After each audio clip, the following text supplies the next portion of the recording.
277페이지 온도인데요. 섭씨 온도, 화씨 온도. 이 섭씨 온도는 우리나라 온도계고요. 화씨 온도는 미국의 온도계예요. 도F는 5분의 9도씨 플러스 32라는 공식을 제가 정확하게 외우고 있거든요. 암기법을 읽어드릴게요. 예, 한국인 화씨는 일본인 59C보다 몇 살 많다? 32살 많다. 화씨는 59C 5분의 9도씨 59C 맞아요? 32살 많다 더하기 32다. 오래 가겠죠? 한 번 딱 했는데 평생 가더라고요. 혼동도 안 되고.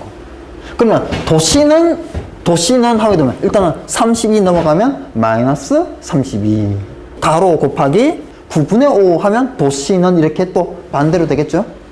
자, 섭씨 절대 온도 켈빈 온도고요.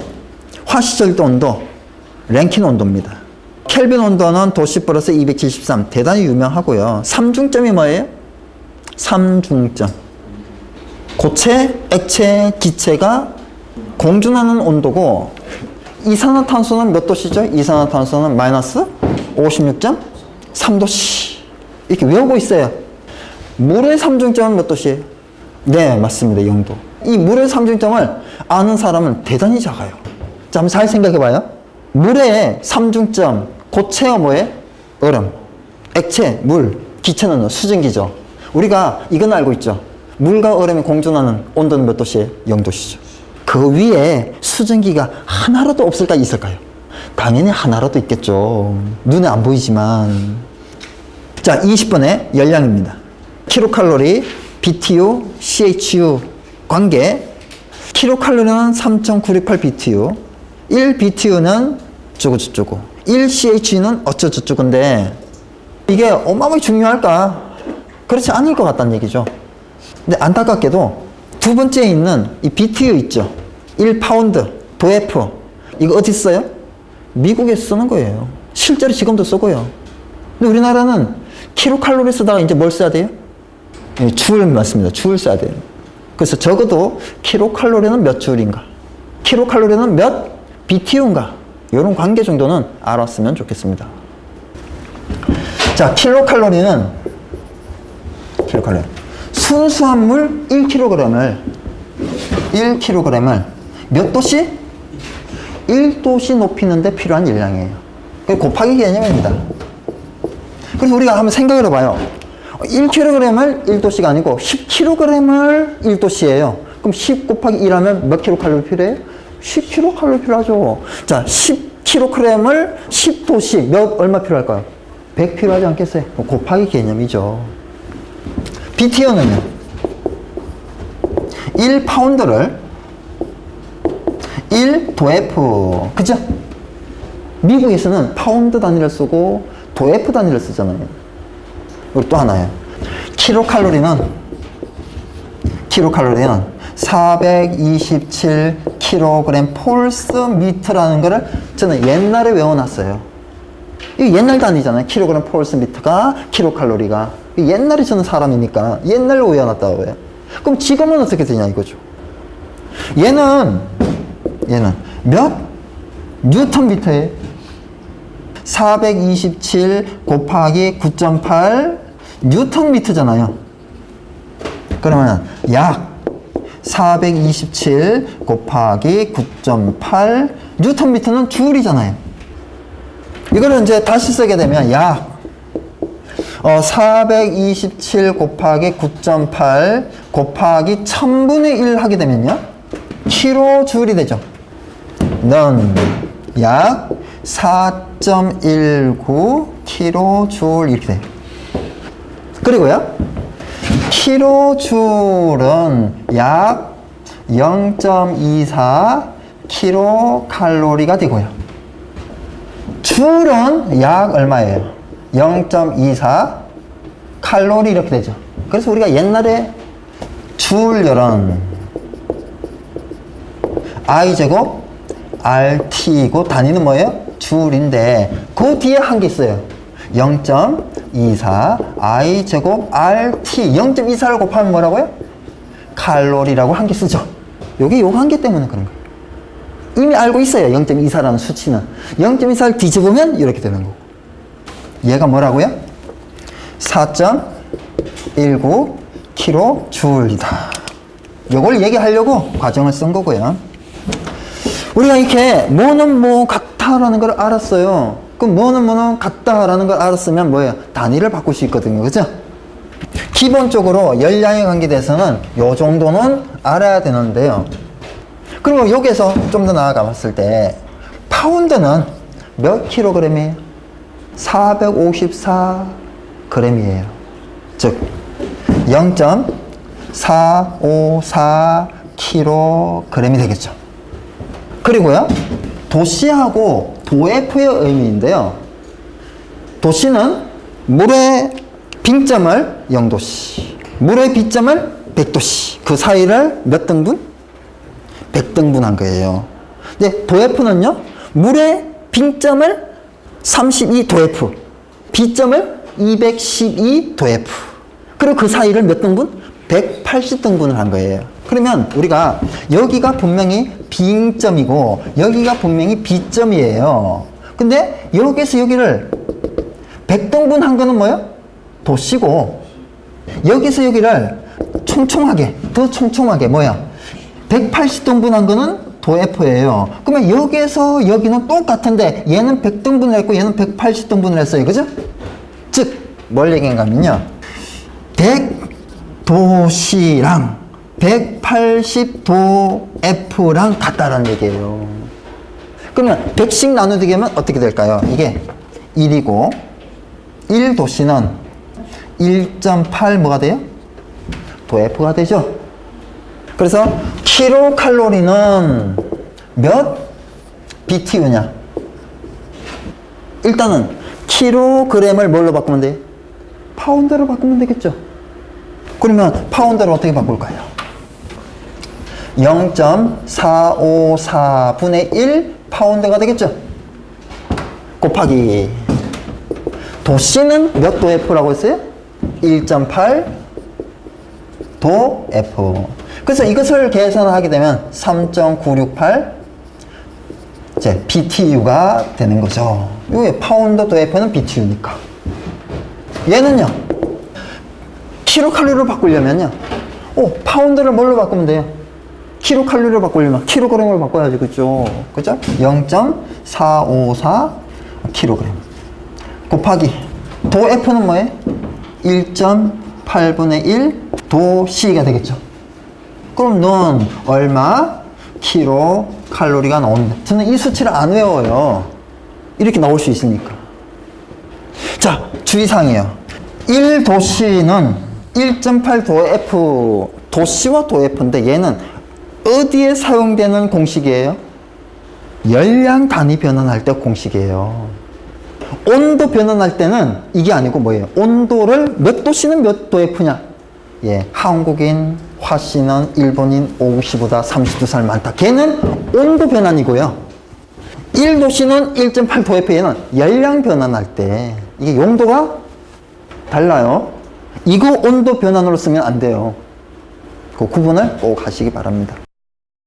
21번에 비열, 단위, 정적비열, 정합비열. 비열비가 뭐예요? 뭐 나누기 뭐예요? 정합비열 나누기 정적비열이에요. 정적비열 나누기 정합비열이 비열비예요. 전자죠. 정합비열 나누기 정적비열이 비열비예요. 그죠? 자, 여기에 비열, 공기는 CP, CV 0.24, 0.17. 물은 CP, CV 있어요, 없어요? 없죠? 왜요? 액체니까. 압축이 안 되잖아요. 그래서 압축이 되는 거는요, CP, CV가 있고요. 압축이 안 되는 액체는 비압축성 유체는 CP, CV 개념이 없어요. 자, 22번에 감열과 잡열이에요. 용해가 있고요. 융해가 있어요. 얼음이 물 되는 거, 고체에서 액체 되는 거를 융해. A 물질이 B 물질에 녹은 거를 이제 용해라는 거죠. 그런 융해, 용해 차이가 있는 거죠. 자, 승화성 물질이 요오드, 장린, 나프탈렌, 드라이 아이스인데 승화가 뭐예요? 승화가. 예? 예? 고체에서 기체에서 고체로 분명히 중간에 액체 영역을 거치는 게 일반화됐는데 얘들은 고체에서 기체, 기체에서 고체로 바로 되더란 얘기죠. 진짜 바로 됩니까? 아니면 고체에서 액체로 됐다가 기체로 되는데 너무나 빠르게 진행이 되기 때문에 액체 상태가 눈에 안 보이는 겁니까? 후자예요. 고체에서 액체에 거쳐서 기체로 가는데 이게 고체에서 액체로 가는 게 너무 빠르다 보니까 액체가 안 보이는 거예요. 자, 감열 GC 델타 T, 잠열 GR 80kcal per kg 그리고 539 다 알고 있는 사항이에요. 그죠? 아주 중요한 사항이고요. 539kcal per kg인데 이게 킬로줄이다 그러면 어떻게 될까요? 바꿀 수 있어야 되겠죠. 또 뭐 4.19를 또 곱해줘야 되겠죠. 그러니까 이제 옛날 단위로 우리는 다 알았었는데 시험에 킬로줄로 나오게 되면 어떻게 할 것인가? 대책을 가지고 있어야 돼요. 대책은 아주 간단하죠. 1kcal는 몇 킬로줄이다? 4.19kJ이다. 끝입니다. 자, 23번에 열역학 0법칙 1법칙, 2법칙, 3법칙이 나오는데요. 0법칙은 언젠가는 온도가 같은 온도가 된다는 거예요. 우리가 온도 차이가 되는 두 개의 물질이 만났어요. 그러면 높은 온도는 낮아지고 낮은 온도는 높아져서 열적 온도 즉 평형의 상태에 된다는 거죠. 자, 우리가 실내 온도가 모르잖아요. 근데 온도를 딱 보고 뭐라고 그래요? 온도 딱 보고 20도씨네? 이 무슨 얘기예요? 온도계 온도가 20도씨라고 얘기해요? 실내 온도가 20도씨라고 그래요. 뭐를 보고? 온도계를 보고. 그러니까 실내 온도하고 온도계 온도가 어땠다는 걸 인정하는 거예요? 같다라는 거를. 그래서 실내 온도와 온도계 온도가 같다. 온도계의 원리는 몇 법칙? 0법칙이다. 유체도 이상유체가 있고 실제 유체가 있죠. 여기다 보게 되면 이상적인 이론이 있고 실제적인 이론이 있는데 1법칙은 이상적인 이론이에요. 모든 열은 모두 1로, 일은 모두 열로 바뀌는데 100% 바뀐다 이 얘기예요. 1과 열은 본질적으로 같으며 열은 1로, 일은 열로 변화시킬 수 있다. 어떻게 해요? 1kcal는 427kg 폴스 미터다 이렇게. 즉 1kcal는 427로 427은 1kcal로 바꿀 수 있다. 100% 이런 얘기예요. 그런데 3번은요. 실제적인 법칙을 얘기하는 거고 실제적인 것을 얘기하는 겁니다. 이상결을 얘기하는 게 아니고 실제를 얘기해요. 100%는 없다. 즉 1이 열로 열이 1로 되는데 100% 가진 않는다. 손실이 있다라는 거죠. 열 효율 100%인 기간은 없다. 이런 것들을 얘기하고 있죠. 가역 과정은 뭘까요? 1법칙이에요. 비가역 과정은 2법칙입니다. 자, 열역학 3법칙은 절대온도 0K에는 도달할 수 없다. 자, 24번에 펌프의 종류입니다. 지금은 이제 제품 검사 기준이 됐는데요. 옛날에는 소방 검정 기준이 있었어요. 소방 펌프 검정 기준 안에 그 말이 있었어요. 소방 펌프는 원심 펌프로 제작을 해야 형식 승인을 내주겠다. 지금은 원심 펌프를 써야 되는 근거가 없어졌어요. 아무 펌프는 소방 펌프, 주 펌프로 예비 펌프로 사용할 수 있는 겁니다. 알고 계시면 되겠고요. 충합 펌프는 옛날이나 지금이나 한국에는 규정이 없습니다. 무슨 펌프를 쓰십시오라는 규정 자체가 지금까지 한 번도 있은 적이 없어요. 근데 왜 외석권 펌프냐? 일본 사람들이 외석권 펌프를 쓰다가 철수한 거예요. 45년에. 일본 사람들 시절부터 외석권 펌프예요. 안타깝죠. 자, 보르토는 안내 날개가 있어요? 없어요? 없습니다. 터빈 펌프는 안내 날개가 있어요. 다음 페이지 넘어가면요. 이 특수 펌프가 있어요. 마찰 펌프, 분사 펌프, 기포 펌프, 수격 펌프인데 그러면 특수 펌프는 뭐냐? 뭐겠어요? 용접형도 아니고 터보형도 아닌 게 특수펌프예요. 제가 안전관리론 할 때 이런 얘기를 했죠. 압력 방폭 구조, 내압 방폭 구조, 유입 방폭 구조, 안전정 방폭 구조, 본질 안전 방폭 구조도 아닌 게 뭐라고요? 특수 방폭 구조. 그 같은 개념이에요. 기타의 이런 얘기죠. 뭐 특별히 좋은 그런 거 아니라는 얘기죠. 좀 이상한 이런 거예요. 충압 펌프가 여기 외속 펌프예요. 1번에 마찰 펌프, 재생 펌프, 와류 펌프, 외속 펌프 같은 말입니다. 아, 이거 큰 의미를 둘 필요는 없어요. 엄청 좋아서 이스 펌프를 쓰는 게 아니에요. 자, 283페이지에 안내 기세의 유무에 따라, 임펠러 수에 따라, 흡입구 수에 따라, 축의 방향에 따라, 축의 방향에 따라 횡축 펌프, 수평 회전축 펌프, 입축 펌프, 수직 회전축 펌프, 사축 펌프 비슷하만, 축이 비슷하만. 근데 뭐 사축 펌프는 중간이니까 배제를 하고요. 횡축과 입축의 중간 정도예요. 사축 펌프는 현장에서도 거의 없어요. 무슨 펌프가 제일 많냐? 횡축 펌프, 즉 수평 회전축이 제일 많아요. 싸기 때문에. 성능이 떨어지기 때문에. 입축 펌프, 즉 수직 회전 펌프는 별로 없어요. 비싸기 때문에. 좋아요. 이 횡축 펌프는 하나 써주세요. 옆에다가. 최저 압력이 120% 정도 돼요. 입축 펌프는 최저 압력이 140% 정도 됩니다. 부식 적다, 분해 조립 편리하다, 보수 점검 편리하다, 가격 싸다, 설치 면적 크다, 흡입 양적 제한 있다, 캐비테이션 발생한다, 프라이밍 필요하다, 조작 복잡하다, 홍수 불안하다, 대규모 펌프 부적당하다. 그러면 어디서부터 횡축 펌프는 단점이에요? 가격 아래부터 단점이에요. 그러니까 가격 위 4개는 장점이고요. 아래에 한 8개 정도는 단점이에요. 여기에서 프라이밍이 뭐냐? 예, 마중물인데요. 우리가 뭐 이렇게 우물에 이렇게 옛날에 뭐 영화 보면 이렇게 우물 펌프질 하잖아요. 그때 뭐예요? 물 한 컵 딱 넣고 펌프질 하잖아요. 이렇게. 그죠? 이 물 넣는 게 이게. 그 펌프 딱 설치하고 물 넣어야 되거든요. 이게 프라이밍 워터입니다. 자, 26번에 주요 구조, 펌프의 주요부, 회전차, 케이싱, 안내날개, 축하 커플링, 베어링, 패킹. 패킹은 그랜드 패킹이 있고 메카니컬 시일이 있는데 어떤 게 더 좋아요? 메카니컬 시일이 더 좋습니다.